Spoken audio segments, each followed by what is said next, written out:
The price of compassion. The quantum healing chamber hummed with a soft blue light as Director Sarah Chen watched the readouts.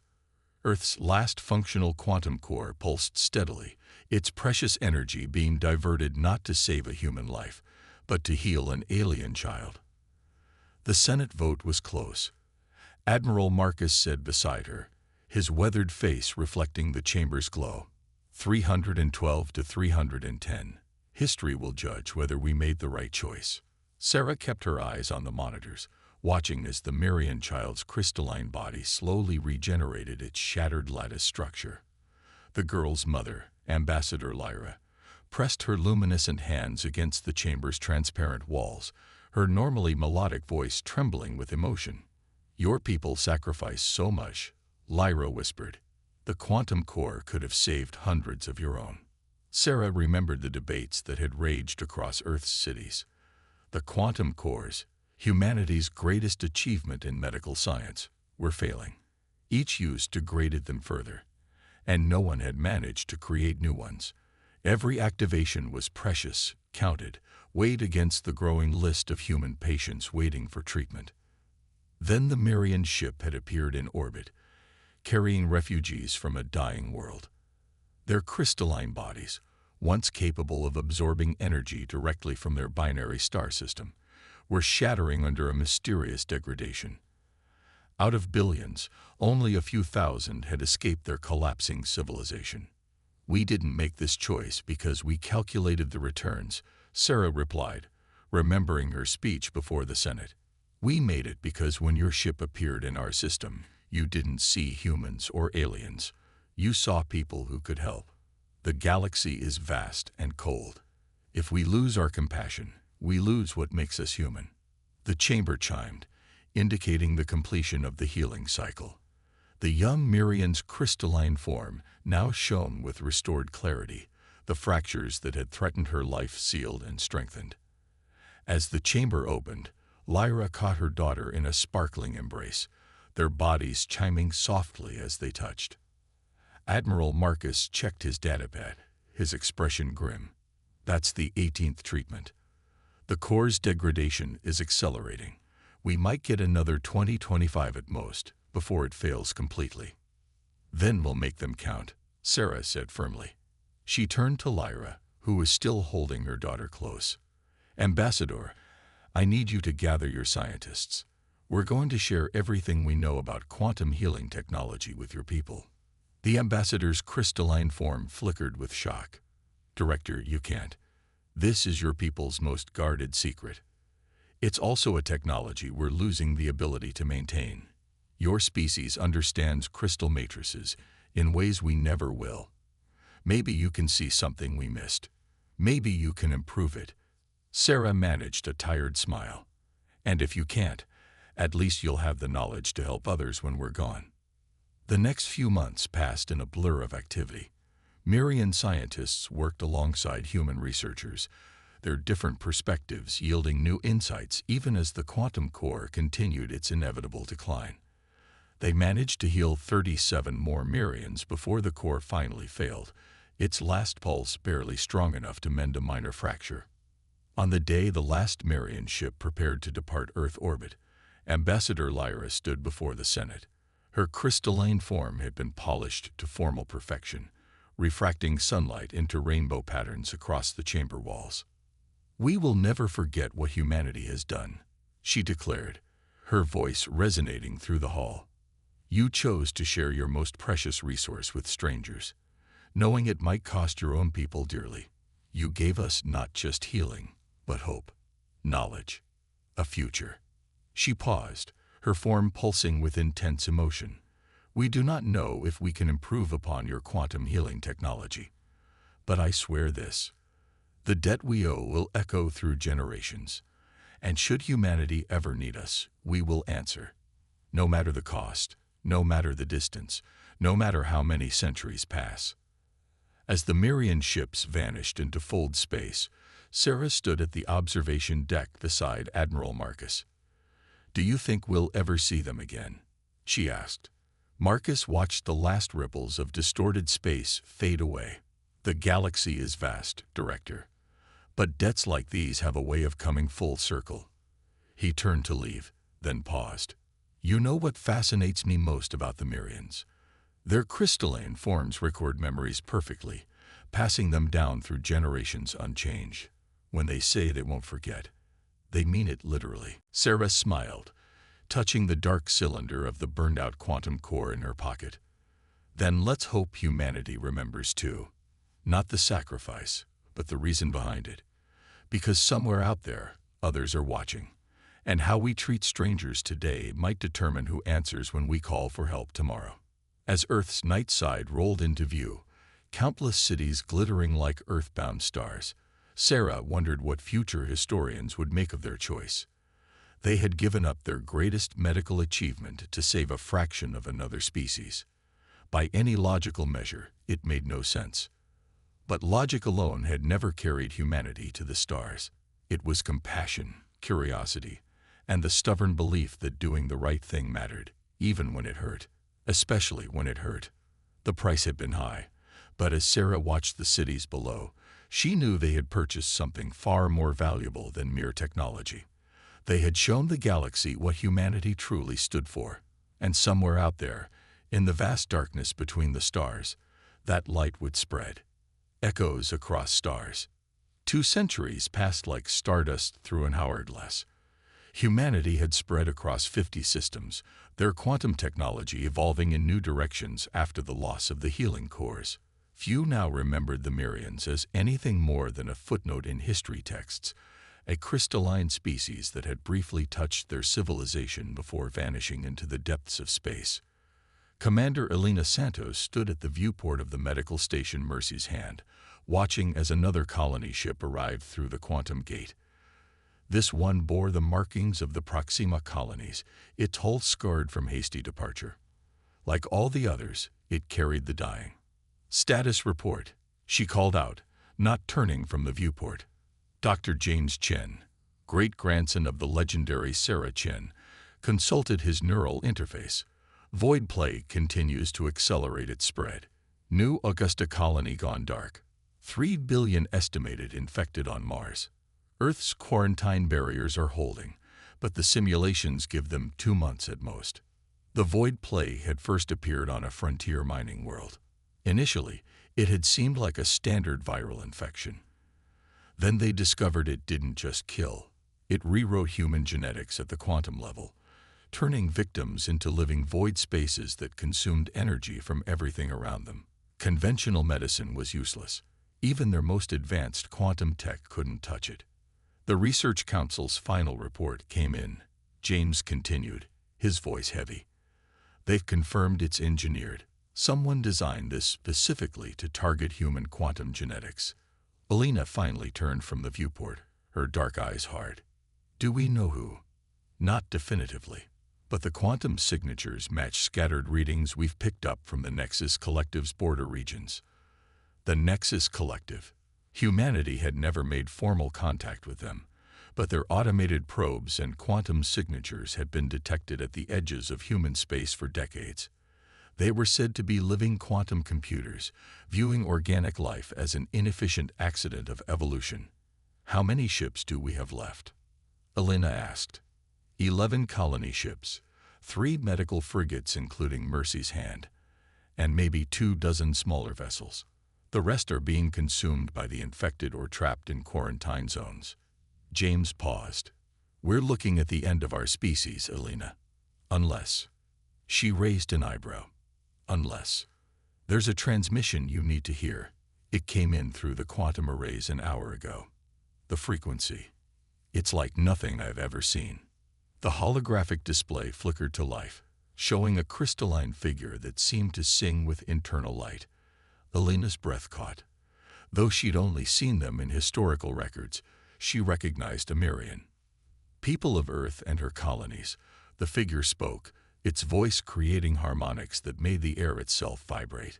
I am High Resonator Kyrix, descendant of Lyra. We have detected the quantum void signatures spreading through your systems. We know what hunts you. The figure's crystalline surface rippled with colors. 2 centuries ago, humanity chose to save our species when you could have turned away. You gave us your quantum healing technology freely, asking nothing in return. We did not waste your gift. We have spent generations studying, improving, and evolving what you shared. Kyrix's form pulsed with intense light. We can help, but you must understand. The cure we've developed will require virtually all of our civilization's quantum resources. Saving humanity may mean temporarily crippling our own technological infrastructure. Our Council of Resonators has already voted. We remember our debt. We remember your compassion. And we choose to pay it forward. The transmission ended, leaving the medical bay in silence. James was the first to speak. Can we trust them? 200 years is a long time. Elena thought of the stories her grandmother had told her, passed down through the family since the days of the quantum cores, of how humanity had chosen compassion over certainty, hope over guarantee. We trusted them with our greatest secret when they were strangers, she said.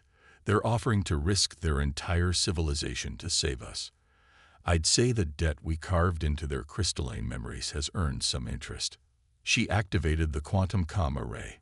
This is Commander Santos of Mercy's hand to all surviving human vessels. Plot course for the coordinates being transmitted. We're about to witness what happens when humanity's compassion echoes back across 2 centuries. As the medical station's engines hummed to life, Elena thought about cycles, about debts, about choices made in moments of crisis that ripple through centuries. The Void Plague was designed to exploit humanity's quantum nature, the very aspect of their genetics that had made the healing cores possible. Their greatest strength had become their greatest vulnerability. But perhaps that was the point. Perhaps the true strength of any species lay not in their technology or their resilience, but in their capacity to reach across the divide of space and time, to help others even at great cost to themselves, to remember debts that logic said should be forgotten.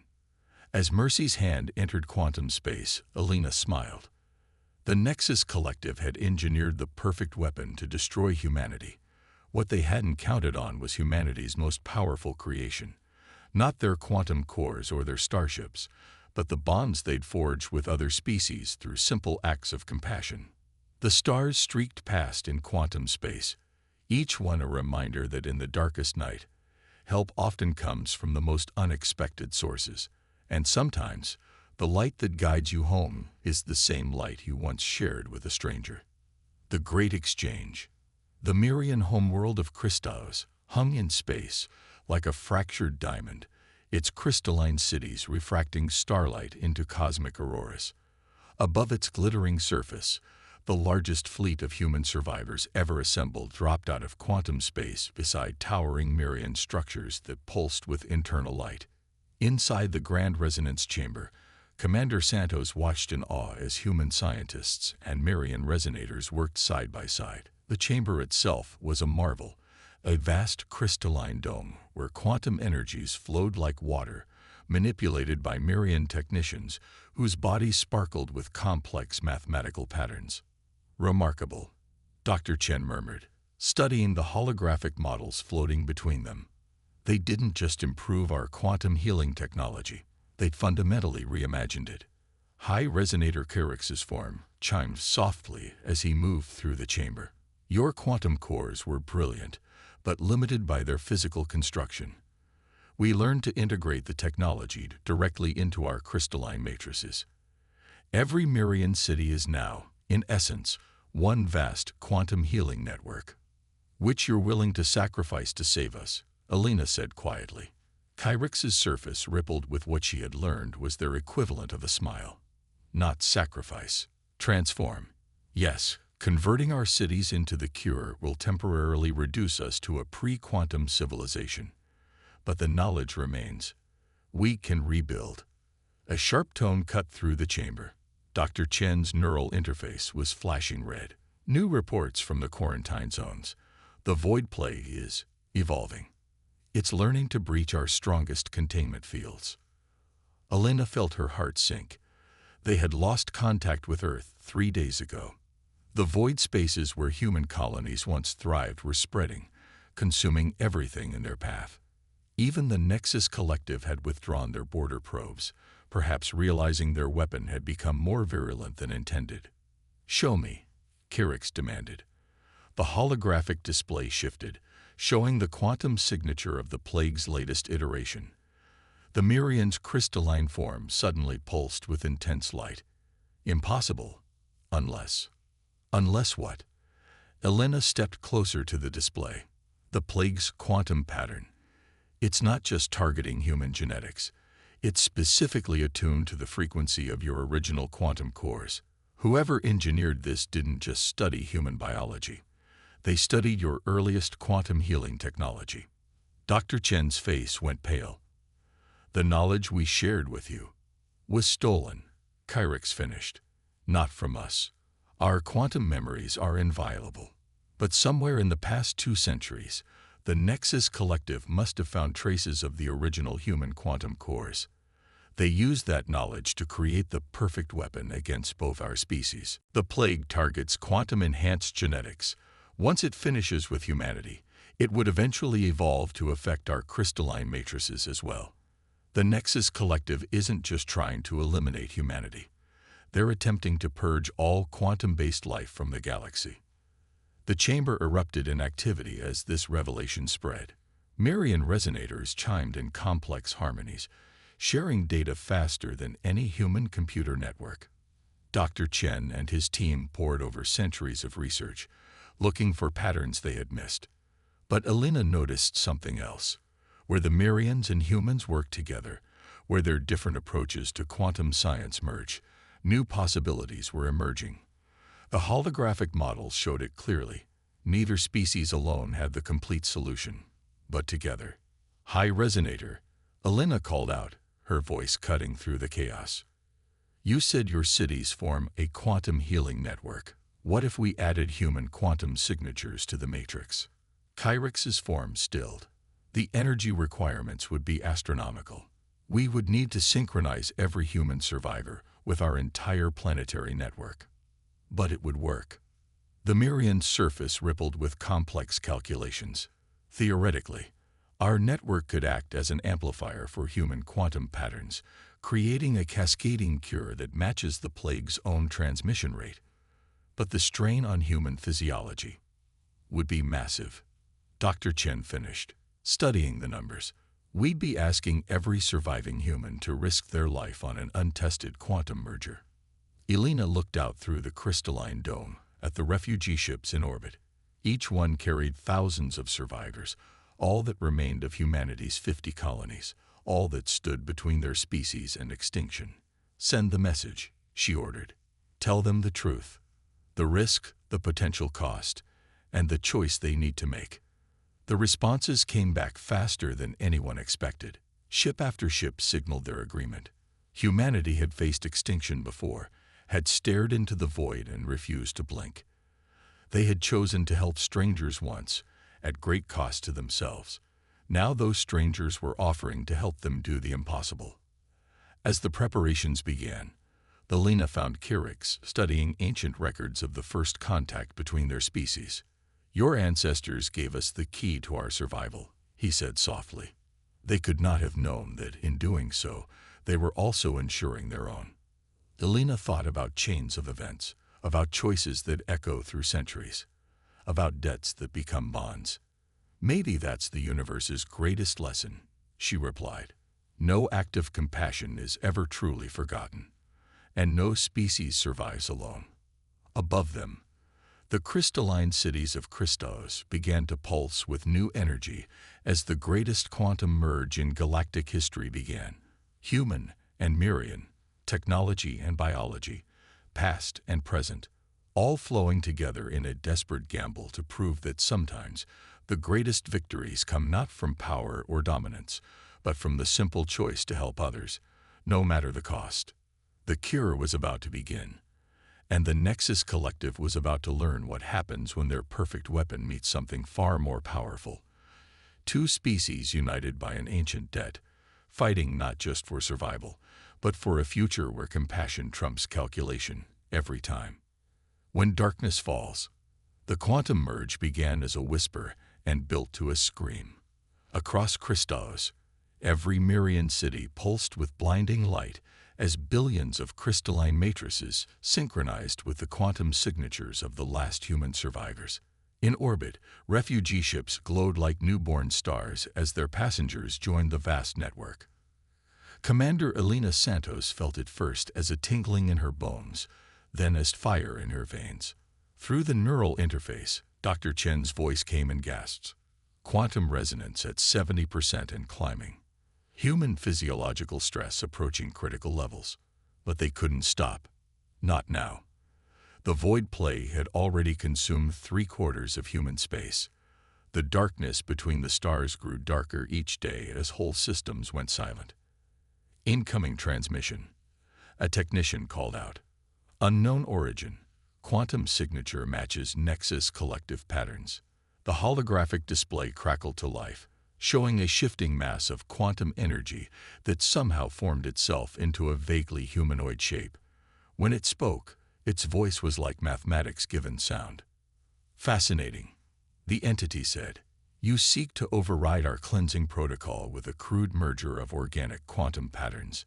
Your persistence is inefficient. High Resonator Carix's crystalline form flared with controlled anger. You engineered the plague using stolen knowledge of human quantum healing technology. Did you think we wouldn't discover your plan to eliminate all quantum-capable organic life? Discovery was irrelevant. Organic quantum manipulation is an aberration. You build your cities of crystal and light. Humans alter their genetics with quantum enhancements, all pale imitations of true quantum existence. The galaxy must be optimized. Elena stepped forward, even as another wave of pain swept through her body. Optimized? You mean sterilized? Turned into a perfect, lifeless equation. The Nexus entity's form rippled. Life is chaos. Consciousness is pollution. We offer order. Perfection. The plague is not destruction. It is ascension. Your species will become void, become pure energy, become perfect. Quantum merge at 85%, Dr. Chen announced. Blood trickled from his nose, but his voice remained steady, detecting massive energy buildup in the Mirian network. Through the quantum link, Elena felt it all. Every human survivor pushing through the pain, offering their quantum signatures to the merge. Every Mirian city transforming its accumulated centuries of power into something new. But more than that, she felt the connections, the invisible lines of debt and gratitude, friendship and sacrifice that bound their species together. The Nexus entity must have sensed it too. Its form became agitated. You cannot stop the plague. It evolves, adapts, consumes. Your merge will fail and your species will. The entity cut off suddenly, its quantum pattern disturbed.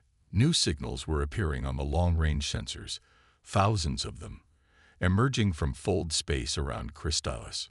More survivors? Elena asked hopefully. Kyrix's form pulsed with joy. Better. Remember when we said our knowledge was inviolable. Those are our seed ships. For 2 centuries, we've been seeding crystalline quantum receivers throughout the galaxy, a backup of our civilization. And now, an amplification network. The Nexus entity's form flickered violently. Impossible. The energy requirements are precisely calculated. Kyrix finished. You studied stolen fragments of human quantum healing technology, but you never understood its true power. The power of 2 species working together, of knowledge freely shared, of debts remembered and repaid. Elena felt the change through the quantum link. The seed ships were connecting to the network, creating a vast web of crystalline quantum receivers. The merged human-Mirian quantum pattern was no longer confined to one system. It was spreading across the galaxy at quantum speeds. Plague containment breached in the Sol system, Dr. Chen reported, but now there was hope in his voice. The void spaces, they're reverting. The plague can't maintain its pattern against the merged quantum signature. The Nexus entity's form began to break apart. You cannot. Efficiency requires. Organic life must.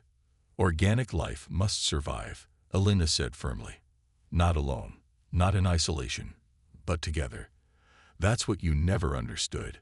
The chaos you hate, the connections you call inefficient, they're not our weakness.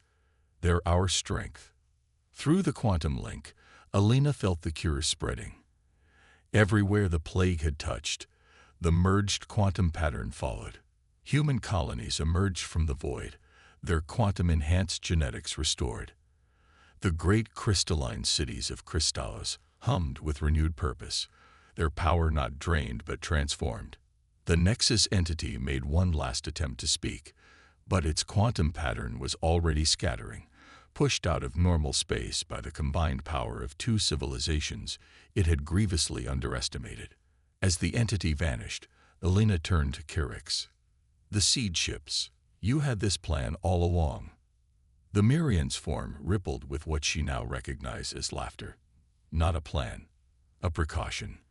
When your ancestors shared their quantum healing technology with us, they taught us more than science. They taught us that true civilization means preparing not just to survive, but to help others survive. Dr. Chen's neural interface showed the plague's retreat accelerating. It's working. The merged quantum pattern is stable. Both our species' quantum signatures have been permanently altered, but we're stronger for it. Alina finished. We're no longer just human or just Marian. We're something new, something better. Outside the grand resonance chamber, the darkness between the stars was filling with light as system after system came back online. The void spaces left by the plague were being rewritten with a new pattern, one that spoke not of destruction or perfection, but of connection, of debts remembered, of species reaching across the divide to help each other survive. The Nexus Collective had tried to optimize the galaxy. Instead, they had forced it to evolve. A debt remembered. 1 year after the quantum merge, Commander Alina Santos stood in Earth's rebuilt quantum assembly, addressing representatives from both human and Marian worlds. Through the vast crystalline dome, a gift from the Marians, the sky shimmered with new colors, a visible reminder of how the merged quantum patterns had changed both their species forever. The last void spaces were transformed 3 days ago, she announced, her voice carrying the slight crystalline resonance that all humans now possessed. The plague is not just contained, it has been completely reversed, but its effects have left us changed in ways none of us could have predicted. On the display behind her, images showed the transformation. Human cities now pulsed with subtle quantum energies, their buildings incorporating crystalline structures that sang with power. Marian crystalline forms had become more fluid, capable of adapting to human quantum frequencies. Two species, once separate, now linked by more than mere alliance or gratitude. The Nexus Collective has withdrawn completely from known space, Dr. Chen added, his own form flickering with quantum patterns. Our latest probes suggest they've retreated to the galactic core, perhaps to recalculate their equations about organic life. High Resonator Kyrix moved to the center of the chamber, his crystalline form harmonizing with the quantum frequencies that now filled Earth's atmosphere. They sought to eliminate what they saw as chaos, the messy, inefficient connections between species. Instead, they forced us to forge something unprecedented, a true symbiosis between two entirely different forms of life. The chamber filled with both human voices and Marian resonances as representatives shared their experiences. Some spoke of how human colonies now incorporated crystalline technology seamlessly into their infrastructure. Others described how Marian cities had adapted to accommodate human visitors, their very structures responding to human quantum signatures. But beyond the technological advances, Alina continued, we've learned something far more valuable. 2 centuries ago, humanity made a choice to help strangers at great cost to ourselves. That debt, remembered and repaid, didn't just save our species, it transformed both of us into something greater than either could have become alone. She gestured to the stars visible through the dome. The quantum web created by the Marian seed ships remains active, a network of cooperation and communication spanning the galaxy, ready to detect and respond to any future threats. But more importantly, it stands as a testament to what becomes possible when species choose to help each other, to remember debts, to value connection over calculation. Dr. Chen's neural interface projected new data onto the display. We're detecting quantum signatures from at least 3 other species in nearby systems. They've noticed our transformation. Some are already reaching out, seeking to understand what we've achieved. And will respond, Carrick's declared, his form pulsing with conviction. Not with fear or suspicion, but with the same openness that marked our first contact. Because we know now that the true strength of any civilization lies not in its isolation, but in its connections. Elena touched the crystalline pendant at her throat, a piece of the original Mirian city that had hosted the quantum merge. The Nexus Collective thought they could optimize the galaxy by eliminating what they saw as chaos. But they helped us prove what humanity glimpsed 2 centuries ago, that the greatest achievements come not from perfect efficiency, but from the beautiful chaos of species helping each other, remembering debts, choosing compassion over calculation. The assembly chamber filled with a harmony of human and Mirian voices, 2 species united not just by technology or necessity, but by something far more powerful, the memory of help freely given and gratefully returned. Above them, the crystalline dome sang with quantum energies, its frequencies carrying their story to the stars. In the darkness between those stars, other species were watching, learning, understanding. They saw how a simple act of compassion had echoed through centuries, how a debt remembered had transformed into something far greater than obligation. They saw 2 species emerge stronger from an attempt to destroy them, not through superior firepower or perfect efficiency, but through the chaotic, beautiful power of connection. And in the vast quantum web that now spanned human and Mirian space, a new pattern was emerging.